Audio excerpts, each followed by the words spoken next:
por qué nos pasa lo que no nos pasaba. Antes no había violencia, antes no había homicidios, antes no había extorsiones, ¿y por qué? Y así vivimos muchos los mexicanos.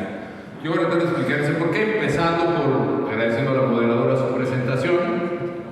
Soy abogado, pero también tenía alguna vocación o admiración por los economistas, como Sebastián Piñera. Entonces también estoy en una maestría en economía y otra en administración pública, por el fervor que yo tengo al servicio público, que no es un tema de los políticos, sino de todos los ciudadanos. Diciendo eso, pues uno de mis grandes fracasos es que yo no pude cambiar esta idea de la guerra contra las drogas o la guerra de Calderón. Es un fracaso mediático, déjenme decirlo así. Es una etiqueta que me pusieron mis adversarios. Y no, mi objetivo no era acabar con las drogas ni era hacer una guerra. Jamás declaré una guerra porque tiene una connotación negativa. La guerra es contra la paz. Sin embargo, en política, el que le pone nombre a las cosas debe ser el que gana, y yo cierto tipo dije, no es. Ni fui yo, por lo menos, el que acuñó eso. La mía era una pelea por la seguridad de los ciudadanos, no estamos de acuerdo. Y la mía era una pelea por el Estado de Derecho, el rule of law, que en términos económicos, como demostró el maestro Robert Barro, colega seguramente de Sebastián en la Universidad de Harvard, hay una correlación directa entre Estado de Derecho y economía y crecimiento económico. Después de la Segunda Guerra Mundial hasta los 90, el Estado de Derecho explica más o menos una diferencia de 35% de crecimiento en el PIB por década. Los países que crecen más no son los que tienen más cobre, no son los que tienen más carne, no son los que tienen más petróleo, no son los que tienen más soya.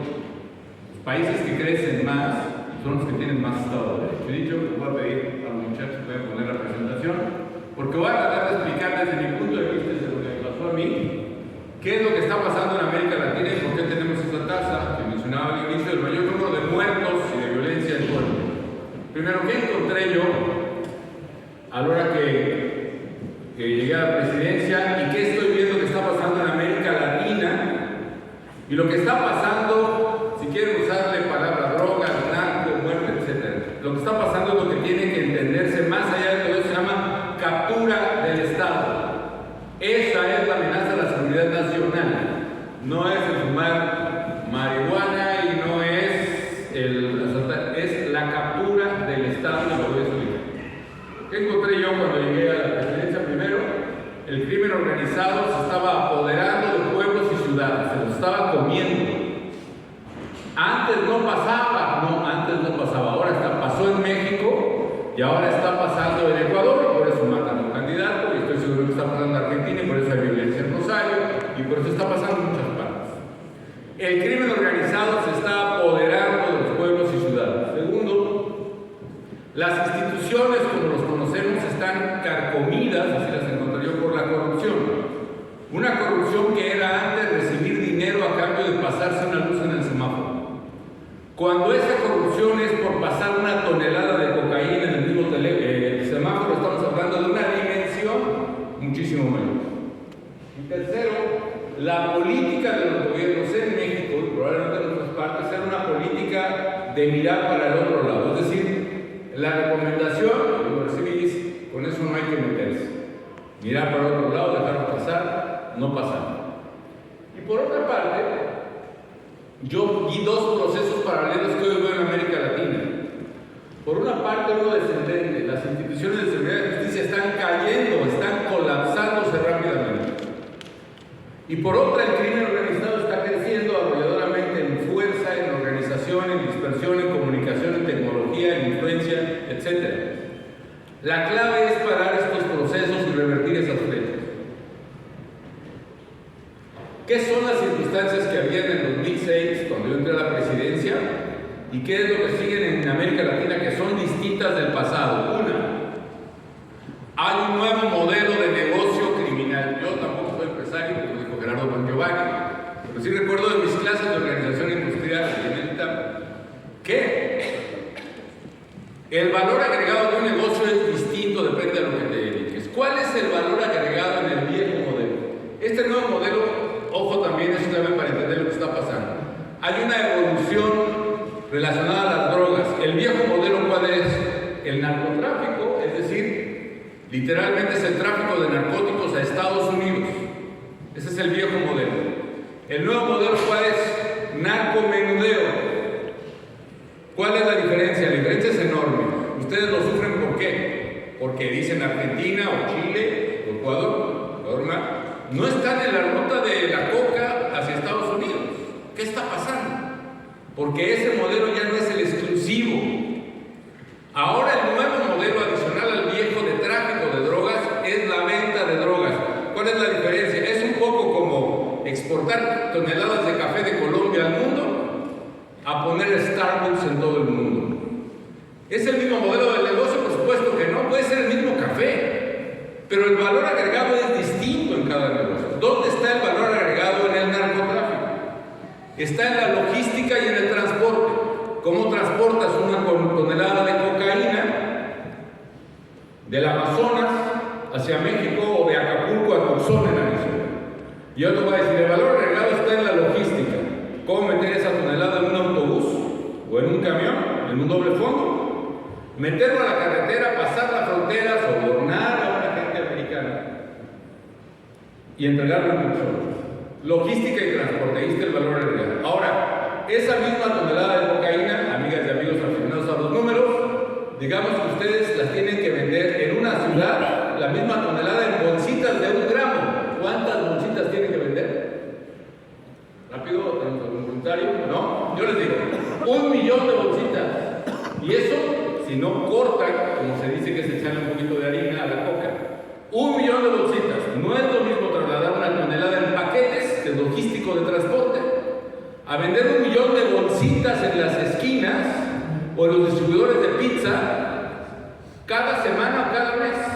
El negocio es distinto. Entonces la logística es de punto de venta. El concesionario de una franquicia de Starbucks necesita controlar la temperatura del café, si está el pastel de zanahoria en el mostrador, el color del stand, el estado de las sillas, el estado de los baños, el control del punto de venta, cobrar la venta de la droga en el punto de venta, es el nuevo modelo de negocio.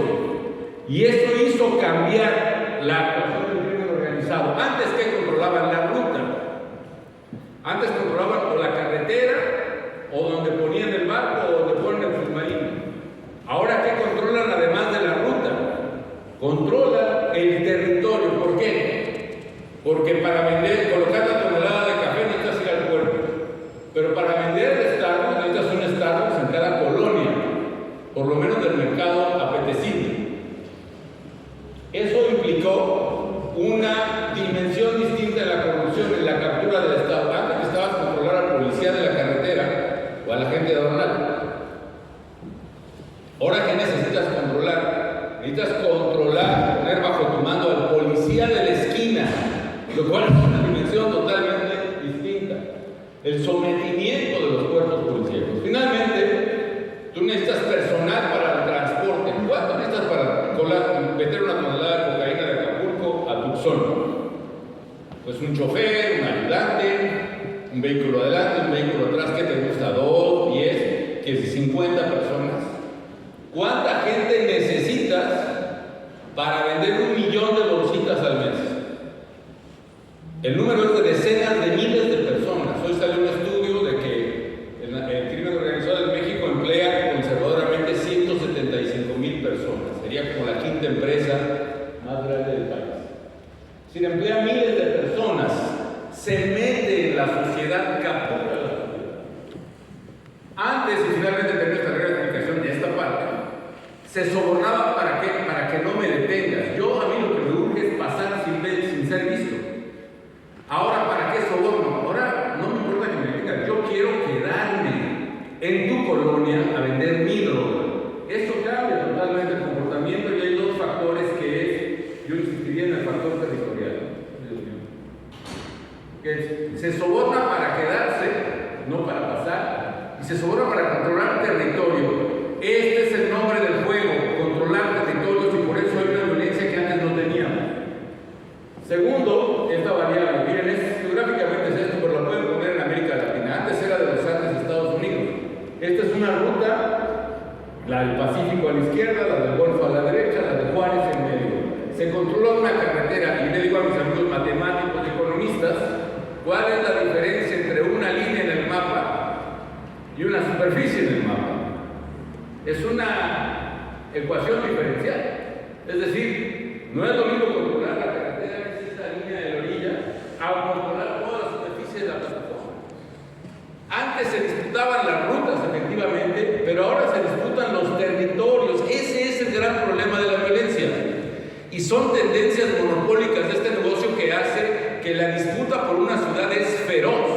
Y no se trata de quitar y eliminar al dealer del otro equipo, sino se trata de matarlo. Y no solo matarlo, sino cortarle la cabeza y ponerla a la entrada del pueblo para que digan, este es mi territorio. Por eso la violencia que estamos viendo hoy. Esta lucha y la disputa territorial es precisamente lo que está generando la violencia. Una debilidad institucional que ya mencioné. Hay otro factor, entre otras, que es cuando empiezan las matanzas de escolares en Estados Unidos, el presidente Clinton establece la Assault Weapons Ban, una ley que prohibía la venta de armas de repetición, las ametralladoras de ráfaga, los misiles, lanzamisiles, las granadas. 10 años después, en 2004, para empezar 2005, yo entré en 2006, se elimina esa prohibición y en Estados Unidos nadie hace nada por prorrogarla. ¿Por qué? Porque tanto republicanos como demócratas tienen campañas financiadas por el National Rifle Association, ¿no? Como dijo alguna película de John Reed, cuando le preguntan a un héroe de la Primera Guerra Mundial, y díganos por favor en un gran banquete de smoking, etc., ¿cuál es la razón de la lucha de esta guerra? Y se para, abandona su platillo más grande y dice, bueno, sí señor, la razón de esta guerra es el lucro. Gracias, se siente. Aquí, los americanos no se preocuparon por prorrogar la prohibición de armas de asalto, y desde entonces eso cambia la ecuación en favor de los criminales en términos de poder de fuego.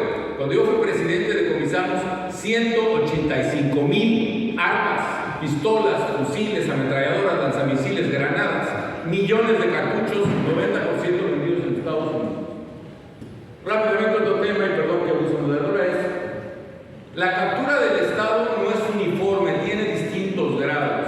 Primer grado, el grado predatorio, la etapa predatoria. ¿Cuál es? Donde el crimen organizado se dedica a actividades marginales a la sociedad y al gobierno.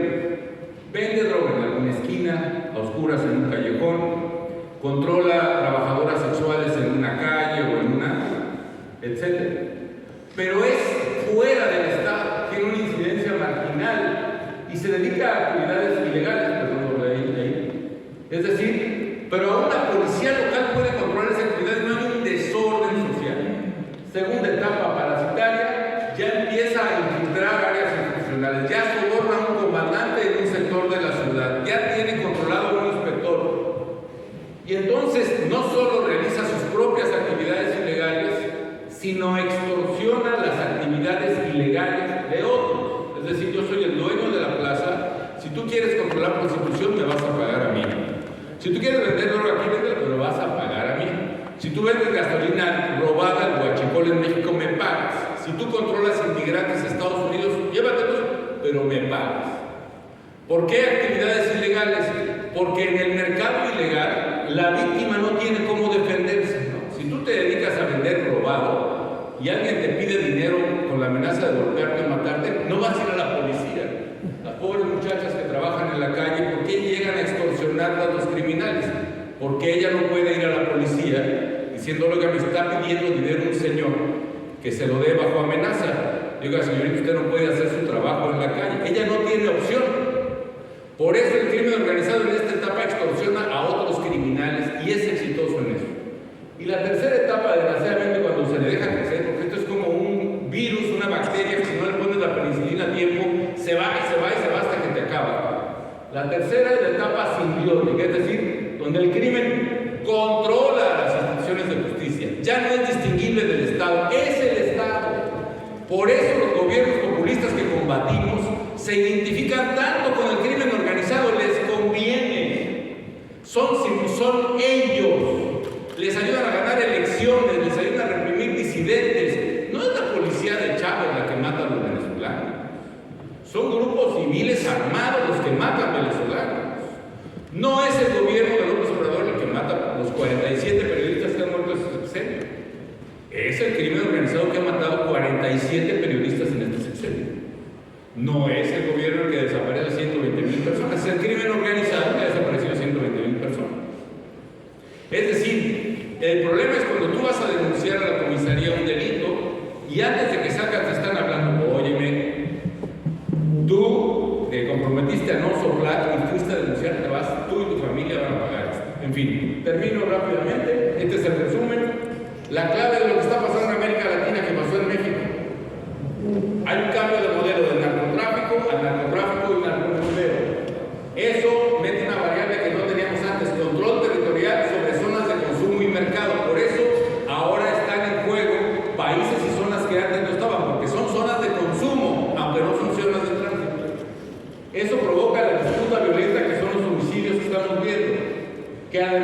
hace que si el Estado no se defiende y no ataca a los criminales, provoca la captura del Estado. Y con la captura del Estado se refuerza el círculo de violencia. El crimen pasa a su nuevo negocio. Su nuevo negocio no es ni la droga ni la prostitución. Su nuevo negocio es extraer las rentas. Hay algo muy importante. Antes solo cobraba a las actividades ilegales, ¿no? Pero cuando se apoderan del gobierno y son del gobierno, su negocio